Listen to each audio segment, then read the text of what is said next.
Portions of the day's programming are reproduced by means of electrical transcriptions or tape recording.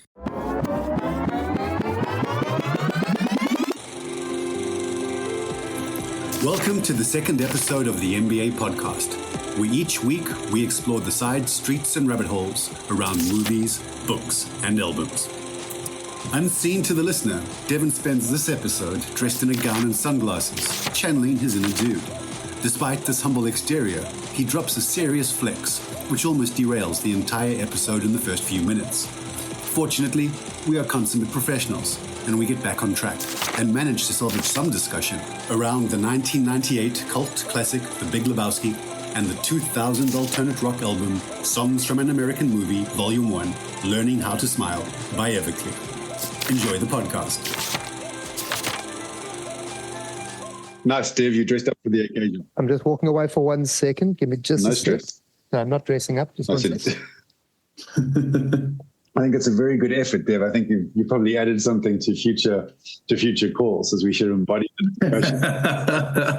I would have loved to have seen our guys dressed up to the Buying Burrito Brothers. Wow. Or Paddington. Or Paddington, yeah. How's the week been? Been good, been short. Then you're going to Nice. Epsom Francis? Yeah, off to St. Francis tomorrow. Okay, nice. Yeah, I'll be there up until Sunday. Yeah, I got the big swim on What swim? Saturday. What swim you doing? Swim down the Crom River. So, 14 is Ks that down the Crom River. The 2 day swim? And you go out with the tide? So this is just one day. Okay. I think there's a 2 day swim. Yeah, for some reason I got sucked into doing it in 1 day. God. So we start at 7 in the morning and we've got 4 hours to get in. Okay, but you're moving out with the tide, eh? Yeah, with the outgoing tide. Thank Yeah, goodness. no crocodiles, nasties. Yeah, and sharks. Does the river, where's the river? Does the river go into the ocean? Yeah, that it does. Yeah, I'm sure there must be a few bull sharks roaming around and no. But it's an annual fixture. I think it's pretty safe. It's an annual fixture. So I used to swim with some ladies who did it. Yeah. They said the worst was just the mud. Yeah, what happened to them? No one's died in years. Yeah. And lived to tell about it. Yeah.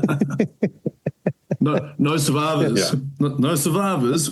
Where do the stories come from, I wonder? This is our smallest event so far. No, absolutely. That sounds like a jolt there. You're giving me some swimming FOMO. Yeah, looking forward to that. I've got zero FOMO, Dev. Not one iota. Not a thing. Yeah, you have fun with that. Yeah, no. Thank goodness I got through a 9K when I was in Derbs. Otherwise, I would have been panicking a bit. Yeah. But that definitely helped. When did you do it? What 9K did you do? You're like really under the radar, dude. Swam from Pirates to the harbour wall and back. Oh shit! With your dad? With two other guys. No. With Vinny. Yes, yeah. Well, I know of him. Vinny and one other guy that he swims with, older guy. Yeah, 3 of us went, and that's a bit of a flex. I was out of the thing. Yeah. So, Dave, did you get to do your homework, Dave? Yeah, well, I don't know. Hang on a sec, Dev. I just want to let you know, I ran with this idiot cousin of yours this morning, and he let slip that these are both one of his favorite albums and his favorite movie. So how did we get bullied into this? Hey, I had nothing to do with the movie. I had nothing to do with the movie. Yeah, whatever. There was some subliminal. I did declare I couldn't think of an album, so I kind of just nominated the one that was on my mind that was ready for a re-listen. So that's just so this is like going to be very different. It is already very different to me from last week, where I had no investment in the material under discussion. So it's going to be, but please don't hold punches. It's awesome. But what I would like to show you is nothing to. Where's the camera? Sure, it's blurring. Oh, there we go. This is like this. It's on Dave now. Where is it? No LP. No, it's a CD, but what's it? The Oh, jeez, no The way. background blur Nice. is Very good. I mean, when last did you actually feel the weight of music in your hand? Sure. I had to work. I had LPs in my hand today. Oh, That's very nice. nice. So I like the sad face. Sad the smiley. sad It's face. got CD cancer, unfortunately. Yeah. She sounds Okay. out, eh? Is that curable? No, I don't think so. But it's downloaded on iPod. No. It's got like the songs and photographs and just like you don't get this anymore. I was thinking about it when I was looking for it. I love the way you explain it to us as if we've never seen a CD before. So this is what's called the inside But cover. I forgot about It's this got stuff. the list of all the songs. I forgot about this stuff. It's cool. Guaranteed that there's going to be people that listen to this that have never seen a CD in their lives. No, exactly. absolutely. But I mean, it's And they're but going to wonder who the blind guy is on our podcast. the cool blind. The cool blind guy. But it's wild because, like, could you actually give music as a gift now? And this was like LP to a collector. Like back in the day, you could buy your girlfriend or your wife. Yeah. You could go and find them a CD and buy them music. But now it's just it's almost No, you're right. has it lost its value in some ways. Gift voucher for Musica. It's just, Yeah. Oh, if it keeps on giving that. Yeah, or like, or look and listen with Breakthrough. You could pay 50 Rand and you'd have 20 minutes to listen to the stuff before you bought it, because there'd be nowhere else to listen to it. Okay. Yeah, they had that in all of Virgin Records in London. You could go into a booth and they didn't even charge you. They just assumed you were going to buy something. Yeah. So you just stand there and listen for hours. Wild. and it was like a cool hangout spot. Yeah, exactly. You know, when you ran out of money, you just went and chilled in there. It was warm and you could listen to mellows. And that's Took a hip flask. and that's when guys could sell an entire album just based off of one song. Whereas now, like, I mean, you don't get many people that'll listen to an album from start to finish. Yeah. Just because they went and bought the album based off of one song. Yeah. Yeah. No, well, that's what one of the, you know, you got. No, you should, Dave. You should. No, I was just saying, Devon, I can't remember what we discussed in our pre-meeting one, but it was one of the reasons I think I said it to Thor was maybe I'd have said it in my own head. But I hope this thing pushes us to listen to full albums again, because you just don't get to do it. And I don't know how many of them tell a story throughout or maintain a theme. But yeah, that's the whole gig, is to try and listen to it from start to finish. Yeah. Which I haven't done in years, which has been good. I heard something the other day with the way the algorithm works on the streaming platforms is this kind of creating a homogenization of music. Because to your point, so people aren't necessarily producing a record to make an album, but they're also playing the algorithm game because it's a business as well. So the algorithm identifies what's trending, the producers identify what the algorithm's looking for, they then produce that to catch on to the algorithm. Jeez. So everything kind of echo chambers down into an homogenized mess where it sounds increasingly similar. So they really do. I mean, you listen to female singers nowadays, and they all sound like Taylor Swift to me. There's about 4 or 5 of them that basically sound the same. No, there's only one Taylor. Come on, there's only one T-Swizzle. Of course, one Tay-Tay. Yes. We will be doing a Tay-Tay album soon. T-Swizzle, definitely, yeah. No, definitely. I hope it's the one with Wildest Dreams in it as well. Okay. I don't think I know that one. I'll have to check it out. It's the one with Scott Eastwood's body double in. Whose body double? We'll have to do a thing on a music video, and we can do it on Wildest Dreams on Taylor Swift and Scott Eastwood and Devon Thompson. Oh, dude, okay, unpack that now, Dev. That's the one. So I thought you might know, Dave, I'm not too sure how familiar you might be with it, but when Taylor Swift was, Joseph Kahn, who's a famous music director, he came down to South Africa to film a good portion of the music video for Taylor Swift's Wildest Dreams. I'm looking at Scott Eastwood now, and I can see what's happening here. Scott Eastwood couldn't make the trip because of scheduling conflicts. Unfortunately, neither could Taylor, so I didn't get to kiss her, unfortunately. Otherwise, she would have had an extra album made about me. But it might have been after. So you were Scott Eastwood's body double. Yeah. Once brilliant. upon a time, It's Jeez, my very good. original claim to fame before NBA. I like it. Yeah, before you made it big in the podcasting world. Yeah. Exactly. Yeah. Okay. So I think that soundbite of the body double should be leading this episode in terms of the marketing approach. I was Scott Eastwood's body double. That's very, very good. What part of his body? What part of his body in particular? Well, I mean, it's basically from the waist up and down. Okay, just checking. So all of it. So all of it. All of the body. I'm assuming in his he's entirety. Clint's son because he looks like Clint. It's one of his sons, isn't it? Yeah. I don't know how many he has. I think I met the other one was a jazz musician in London. Sorry? Yeah, it's Clint Eastwood's sons. Oh, sorry. One of Clint Eastwood's sons. Okay. Sorry, I thought you said the guy we're talking about looks like his own son. So I was just getting a bit concerned about. No. I'm sorry. I'm probably sounding like a moron saying he looks like his dad. Because I don't know the guy. Yeah. He looks like Clint. Okay. Yeah. Fair enough. There was another brother who's a jazz musician in London. Model. Dev, I'm going to find a screenshot from that music video and it's going to go into the Instagram account. You know that. I know. I'm waiting for it. I've actually got them lined up. I can send them to you. Okay, fantastic. Oh, there we go. Awesome. I've got to kind of rethink my persona on this podcast then. Young hot guy's been taken. Shit. Yeah. I'll have to find. I think that was all along, Thors. And sadly, I don't think it was you or me the whole way along. Sorry, Dev. That really is you only here as the face, Dev. Sorry. Shut your mouth, Dave. Next time you won't make it back from the run. Got a face for radio. Yeah, a face for podcasting. Modeling balaclavas on radio. Nice.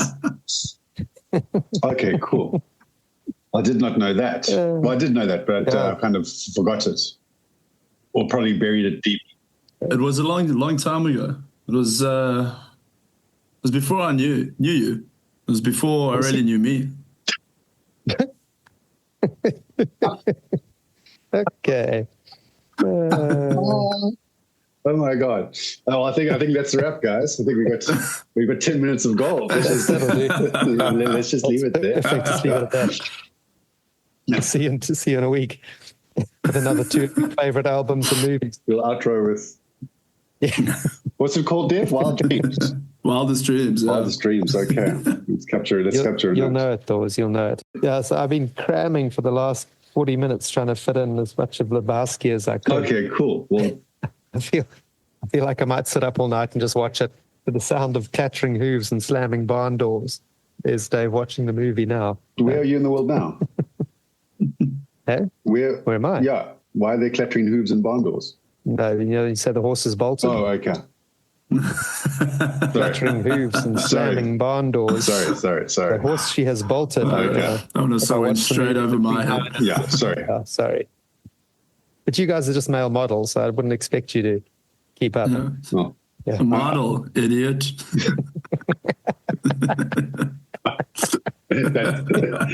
that also deserves a watch soon. Yeah, definitely. We're not going very highbrow with the movies so far, but No, I think Lebowski kind of ticks some boxes. yeah. Well, all the guys kept going on about, if you watch the interviews with the actors and that, they just keep going on and on about the dialogue. All they loved was just the dialogue was just so much fun, and they just reckon the tempo and the pace, and they didn't really care if there was no story. They just absolutely bought into the whole dialogue and the way it all sounded. Yeah. I mean, it was what's his name? Well, Steve Buscemi. They asked him. I saw one of the guys said, "So when you got the script, did you know what it was all about?" He said, "But then, now, or ever?" Still not sure. Yeah, no, it is. It's like a sprawling plot line. I mean, to try and find a rabbit hole when the whole plot is just rabbit holes is wonderful. That's the thing, yeah. It's just one massive rabbit hole as it is. But I mean, the cast is absolutely incredible. Mm-hmm. Brilliant. What are you going to say? Something on Philip Seymour Hoffman, Dev? No, I mean, he's like, in my view, one of the best actors that's ever lived. but he always does these has these little, I wouldn't call them, they're not cameo roles, but like these almost like smaller part roles where he's not a main actor, not the main guy, but he appears and he almost just steals the entire movie. I mean, playing that guy Brandt, who's like just like in awe of the Big Lebowski, unaware that he's, just broken and manipulative. But the way he plays that part is brilliant. And when Tara Reid is like, I'll suck your cock for $1,000, and Brad's like, we're all very fond of her.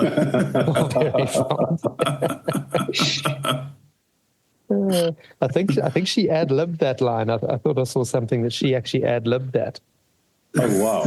And that's what got it apart, because they were lining up Charlize Theron or oh, really? Something About Mary. What's her name? Old Cameron Diaz. You know the one. Yeah. Cameron Diaz. They're lining up Diaz or Charlize, and then Tara Reid came on, and she wasn't even an act. Well, she wasn't even a star yet. And, I think she ad-libbed the line. Well, that's what one report said. Well, that's awesome. Hit the deck and said, right, well, that's your job. You're in. No, it makes that scene. It makes that scene. So, and it's like, but Brian can't watch, otherwise he's got to pay $100. I mean, and Philip Seymour Hoffman has to be so young there. Yeah. I was just looking up Philip Seymour Hoffman. He was 21 in that. He was that young. He was 21 when they shot Lebowski. Yeah. Man, that's wild. And he almost plays like the antagonist in that film, because he's kind of like the guy that's getting the dude to go to deliver the money, getting him to go on all these want of a better word, like adventures on behalf of the Big Lebowski. Yes. And the dude really thinks that Bunny is going to be killed, and Brand's partner is like, dude, it's her life's in your hands. Like, kind of just making the situation so much more worse. Like on that, Dev, it's like when the dude says he's on that strict regimen of drugs and alcohol to keep his mind limber and flexible to deal with the case. It's like the dude is just like so plastic and malleable, going with the flow, like in the best possible sense of the word, that every time he meets someone, the case in his mind changes, and it's always just, and he just bumbles himself into the outcome at the end. He reckons he used to smoke a lot of weed, but he didn't smoke a single joint during the filming of that. You know what he did? He just said not once. Oh, really? No. Tell me what he did. What else did he do? He would ask, when they were about to film a scene, he would ask the Coen brothers, in your mind, when the dude was driving or walking on his way to this scene, did he light one up? And if they said yes, then he would just go and he'd curiously rub his eyes with his fists to get them a little bit bloodshot and a little bit looking like he had just done a J or something along the way. I do that every Monday morning for work, so people don't approach me, so they stay away. I also read that was all his kit. That wasn't even costume. Jeff Bridges arrived with all that kit on day one of shooting. Oh, wow. The sandals, the jersey, the sunnies. Yeah, apparently he just bought a bag of his own clothes. Just wore those the entire time. Yeah. So I think I know what you mean. Do you think he arrived with his own White Russians as well? I'm talking about the drink. The drink, yeah. Oh, right, yeah. When you were a movie star, Dev, did you have to bring your own booze? There was once or twice when I did, but it was mostly because it wasn't allowed. No, so it's obviously his choice of drink throughout the movie. Wherever he is, he's got one, he's making one, and I mean, it's not a very popular drink these days, but at the time, after the movie, White Russians actually grew in popularity through bars and restaurants around the US, which is just shows what pop culture can do. Yeah, that's. I only drank White Russians back in the day, 20 odd years ago, because it was the Lebowski reference. and they are amazing. Yeah. It's just to find a bottle of Kahlua these days. They're really good. To find a bottle of Kahlua these days, number one is mission mongers, and price is also just quite silly. But I have been eyeing Kahlua for a couple of months now, so it's about time. We actually should have all had white Russians tonight, you know? I actually wanted to, but I couldn't get the ingredients together in time. Could have just gone. We could have gone the cheap version, had a white rat. Have you ever had a white rat? What's that? Milk and vodka? Milk and whiskey. My neighbor used to make us drink it every Christmas morning. He'd come across and he'd pour himself one. And when we were like 14, 15, 16, our old neighbor would come across and make me and my brother and my old man share a white rat with him. We'd all have a white rat. Dude, your childhood is starting to sound as traumatic as the lead singer from Everclear, but we'll get there later. I mean, yeah. If those were your Christmas mornings, I think old Art owes you an apology. It's great. You're hammered by the time you get to church. Perfect. You went to church on Christmas morning? Catholic, Thor's Catholic. If you want to be Pope, you got to commit. Okay, fair enough. That's a long session as well. I'll definitely be drunk. Pope? No, just to go to church on Christmas morning. So, Dev, you also saw that those comments about, is Donnie real, or is Donnie a ghost or a fiction of imagination? I saw that. Yeah. What is your take? I mean, I've heard it before, and I've also watched the Big Lebowski on numerous occasions. But I watched it a lot more specifically focused on that whole conspiracy theory about Donnie not being real. And there's maybe 2 times when he is acknowledged.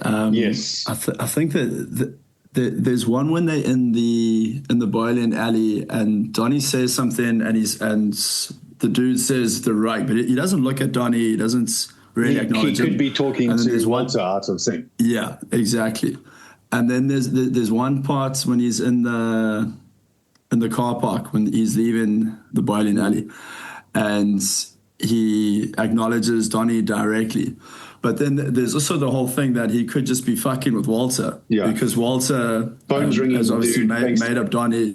And I mean, for me, it totally checks out. I mean, no one ever acknowledges him. Walter's the only one that talks to him or refers to him. And he clearly has some serious PTSD from Nam. Yeah, because also this is the first time I've watched it looking for that in particular. And there's like 2 or 3 times where dude talks to him. But it could be misdirected to Walter. The other thing is that every time you see Donnie, he's got a different name on his shirt. So every time he's wearing a bowling shirt, there's a different name. So I think even if you look at that last scene before he dies in the parking lot, I can't remember what the name is offhand. So every time it's a different name, which could just be Easter eggs that we haven't understood or caught. Or it could be because he's poor and he's buying secondhand thrift stuff. Or it could be because he's the embodiment of multiple fallen comrades from Nam. Yeah. You know, which maybe again it's not intended, but for the purpose of our discussion, it doesn't really matter. Yeah. No. Which is interesting. Discussion. Jeff Bridges mentions that in an interview and says, and it tells the story to Steve Buscemi. And it's the first time Buscemi had heard the story. Yeah. And he said there's one time he does this when he answers a phone call. Or I think Donnie says, "Call for you, dude." Yes. He says, "Thanks, Donnie." Yes. Says, but I could also just be screwing with Elder Goodman. Yeah. But I think they're aware of it. No, absolutely. And then there was some other, because there was some other reference there when Walter's going on about Lenin, and he's talking about obviously the Russian Lenin, and Donnie thinks it's the Beatles. And again, Donnie's being ignored, but he's saying, "I am the walrus. I am the walrus. I am the walrus." Yeah. You know, which kind of then maybe says something about Ilyanov. Yes, yeah. And Walter goes straight off. And old Walter's a festive character, like that quote from WhatsApp. You know, they first think the thugs are Nazis. And then he's like, they're not Nazis, they're nihilists. And Walter is just so utterly and totally horrified. And that comment he says, like, say what you want about National Socialism, but at least it's an ethos. Fuck, nihilists. You know, it's just, Walter just gets offended at everything. He's great. He honestly reminds me of a friend of mine that I have. He lives in the UK now. So he almost even looks like the guy. And he's one of those oaks that just goes off like on a fucking dime, man. He just loses his shit. He gets, It's beautiful to watch, though. There was another interesting NAM thing there when they go to make the drop off, and Walter rocks up in his green army jacket. You know, when he's got his Uzi and everything else. So it's like literally a couple of days before we watched the Big Lebowski, something came up on my feed about called the Jacket of Loneliness, and it was all about that jacket. It's the M65 U.S. Army jacket. That's its name, but it's the same jacket that old Robert De Niro wears in Taxi Driver. It's the same jacket from Rambo. Okay. It's the same jacket from Rambo 1. And like, it's not a big deal because every vet owns that jacket. But whether it's intentional or not, in American film and like kind of in our minds, it is very much like a symbol of here is someone who is traumatized and possibly paranoid and extremely dangerous. You know, and Does Lieutenant Dan wear one? I think he does. Lieutenant Dan. I think Lieutenant Dan has one on the shrimp boat. Okay. Yeah. Okay. Mm-hmm. The Jacket of Loneliness. Jacket of Loneliness, or something along those lines. Yeah. So I thought that was interesting. What is Dev's robe? What's that robe, Dev? What does that signify? The one you're wearing now? That's the jacket of I'm in a Taylor Swift music video.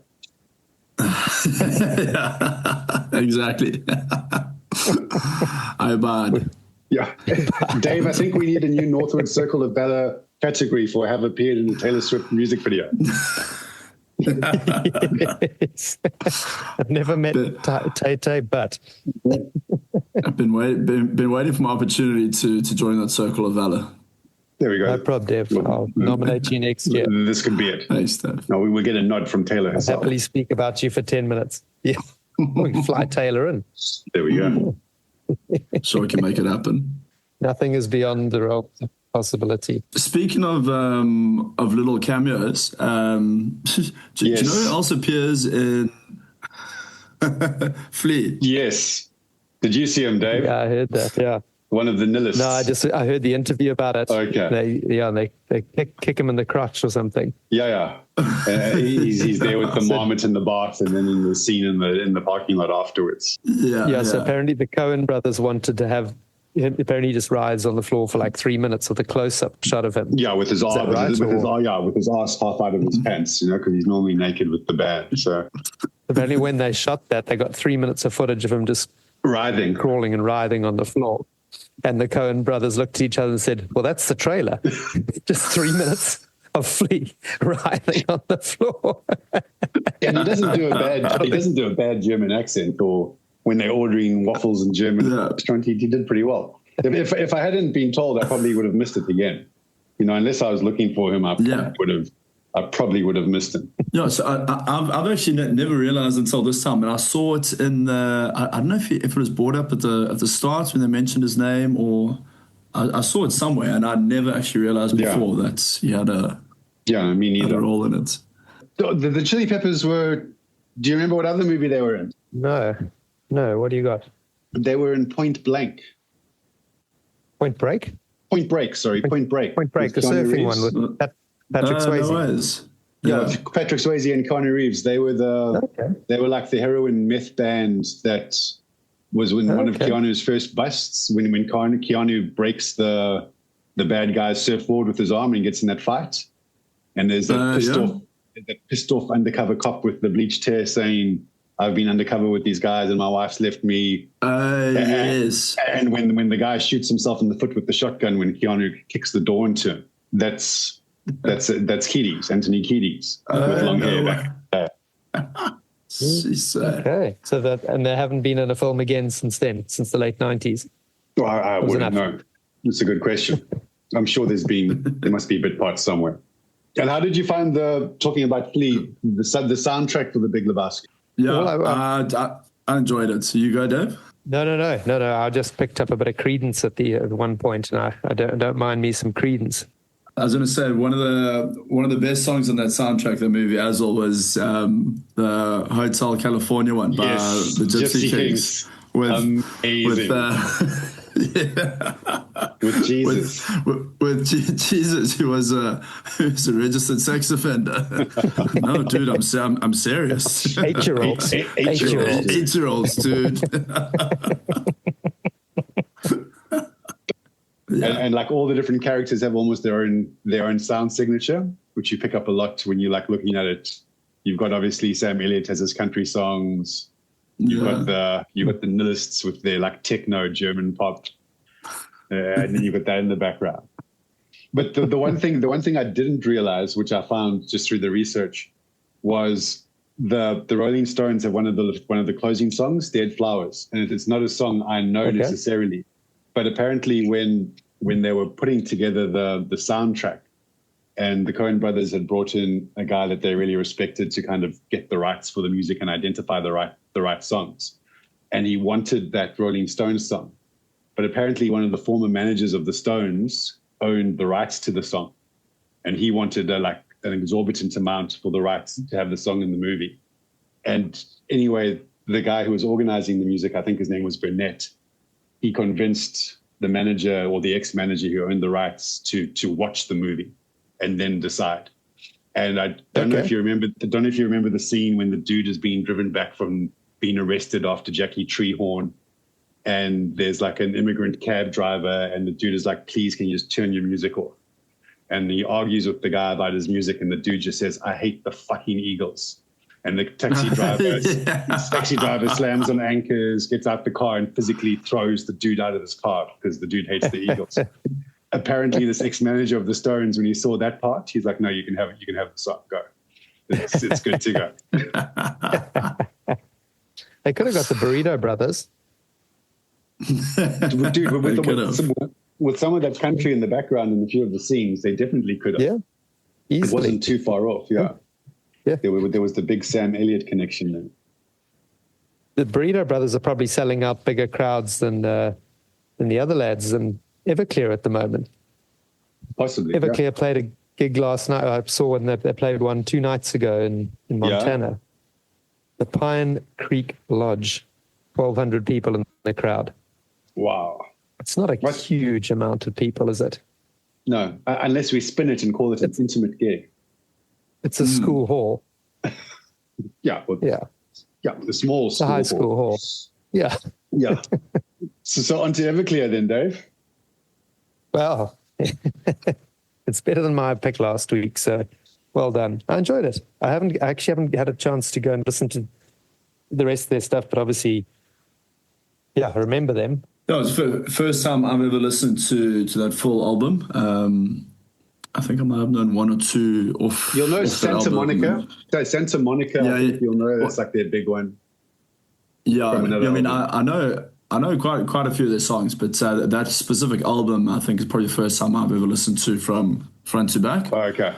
And there's that other one, "I Will Buy You." I'll buy you a new life. Yeah. Yeah. So much for the Afterglow album. Yeah. Yes, that's it. But I found this album very, very interesting. Like I said, it came across as like very like kind of like upbeats in terms of like tempo, sound, and then when I really dug into the lyrics, I was like, "Oh, this is pretty sad and deep and raw." And he's like, and then went and realized, that he's going through a divorce. Was he divorcing at the time of the album? I think he had just divorced. Okay. I think 1999, I think, was the divorce, and then the album came out. So I found that's like quite a juxtaposition between like this upbeat tempo, but like these really like kind of sad, longing, tragic lyrics. But then the way he's singing, I was also thinking like, back in the 90s, 2000s, guys were a lot more like loving towards the girls they were after, and like there was a lot more longevity. But then I realized that 6 months later, they brought out the second album, which was obviously, he was a little bit further down the line after the divorce, and it was a lot more angry and hard and heavier. And and that was like strange for me. It's because like those songs have been like amongst like my favorite, but I've never dived into behind the music, which is like in some ways I find that almost like a paradox, but also kind of makes sense. Is that, I mean, I got that album in 2000, so I've had this album for 25 years effectively, and I've been quite happy with just the music and not having to go deeper. So like this exercise now and listening to discuss with you guys was like strange. Like, okay, there was a divorce behind this, and kind of getting down into his details. Because you always kind of assume when you listen to like the other songs that there's been drug abuse and like maybe a rough childhood. And then when you kind of do the research, it's like, okay, there's definitely stuff there which is coming through. Does he talk about it? I haven't read any interviews about what he said about the album. Does he mention any of that? Or I haven't looked at too many interviews. Just I was reading like either magazine pieces or Wikipedia entries, which were just kind of giving high level overviews, you know, and then pulling a couple of those threads. But like that's like that song Dev was talking about earlier, I Will Buy You a New Life. Like that album is all very much about like the one track is literally Father of Mine, which is about being abandoned by his father when he was a kid. Okay. But even like this album, the one thing that, and I don't know whether it's his country influences, but it's almost like there's almost like a poverty romance, or like a lower middle class struggling romanticism to what he sings about. You know, it's like you say, it's like they love songs or they're like nostalgic love songs about when times were better and maybe we can get back there when we could make each other laugh. But, you know, that ideal place is sitting in the mattress in the corner eating greasy Chinese food. Yes, you know, it's kind of, which is like watching dirty movies. Watching dirty movies, yeah. And I think maybe in some ways that's like the appeal for me. It's like kind of, it's really gritty and real. It's almost like like an Americana rock version of like a David Kramer or any kind of folk singer. Because his influences apparently are country and rock. And then down the rabbit hole, I discovered this genre called cowpunk, which is then what put him onto his sound, which was effectively kind of mentioned. Which was kind of marrying country vibes with distorted music and faster pace, which is what you kind of get there with that him playing the banjo coming through, which is kind of cool. Okay. Gotta come up with a better cowpunk. I kind of like cowpunk. Cowpunk sounds cool. And they had a band called the Easy Hose. That was their cowpunk band before. Saw that. And I tried very hard to find pictures or music or video, but obviously in the early 90s or the late 80s, sorry, the Easy Hose was late 80s. The word hoe wasn't associated with derogatory terms for women. Also your wife's in charge of the firewall, so everything you typed in like that was blocked immediately. Is that right? Yeah. So when you're searching for Easy Hose, you're either getting definitely not what you're looking for. And you need to refresh your history afterwards. And they'll probably be explaining to do tomorrow when people go into YouTube. Continue watching. Search for Easy Hose. Pictures of Easy Hose. White Russians and Easy Hose. White Russians and Easy Hose. I think there's the title of the episode. That's what we've taken out of this. Yep.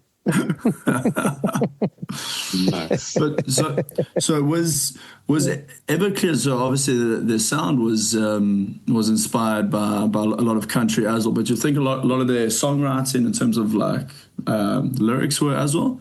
So they do tend to tell quite a story, and it is kind of like there, I'm not sure because I think like having discovered like more and more about his life through doing the research for this call with you guys and knowing more of the other albums, it seems like a lot of the hardest hitting stuff for me personally is the stuff that's like his own, drawn from his own life story.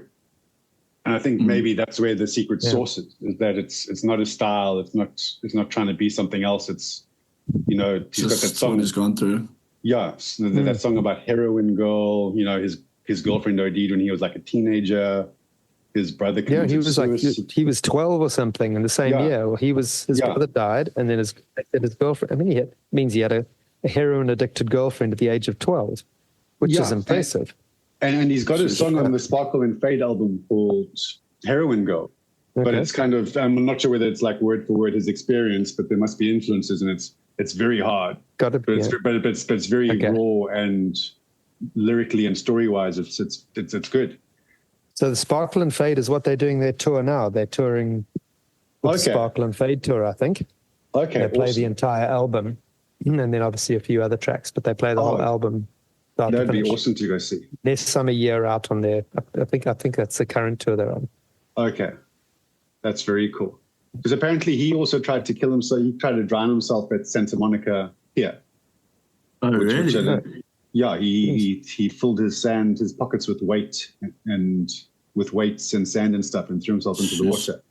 And then apparently and like this I only read today, was that he only kind of saved himself when he kind of had a vision of his dead brother above him, which then reminded me that there's a song which has this one line, and then I saw my brother above me, and I never knew where that line came from, but the song kind of hits a lot harder after hearing that story. Shit. Can we lighten it up and tell me about the Australian one where they threw shoes at him? I didn't have too much information there. Just, I don't know whether you have more information there, Dev. No. Just about, like, I read that 1998 disastrous Australian tour.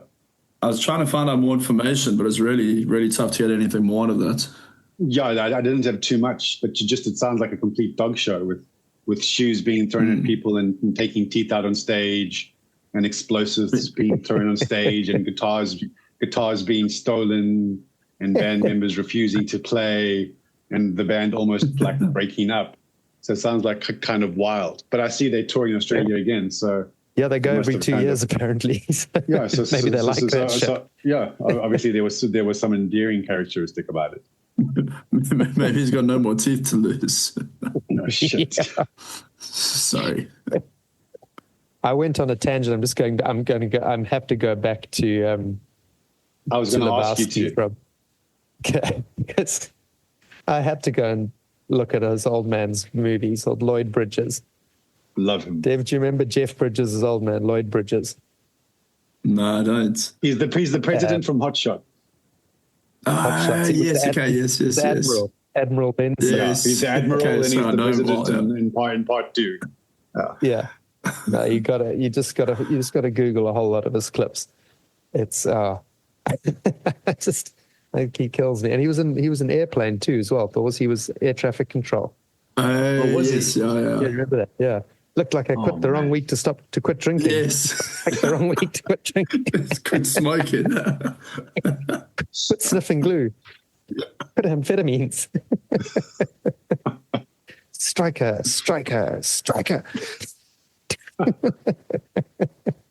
Did he play any straight roles, any serious roles? Yeah. He was okay. Yeah, he was a Western star.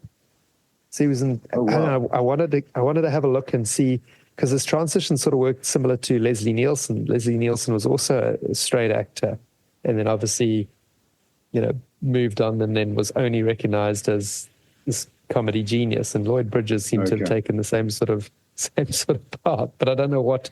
I wanted to see, what made him do it and what made the change. But yeah, it's definitely worth 20. It's 20 minutes well spent as looking for all of Admiral Benson's parts. But my one I watched again earlier, and I'd seen it a couple of weeks ago as well. He's looking at the room in the flight planning room or whatever, and all the pilots there. And he says, "I look out at all you wonderful young guys." And I think to myself, what I wouldn't give to be 20 years younger, and a woman.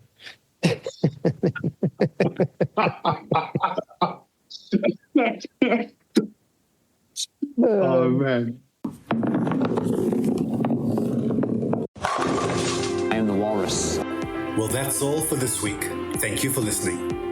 Join us next time when we discuss our mental meanderings inspired by the 2022 film The Whale and the 2017 album Anti-Venom by Black Mamba Man. Until then... Fuck it, dude. Let's go bold.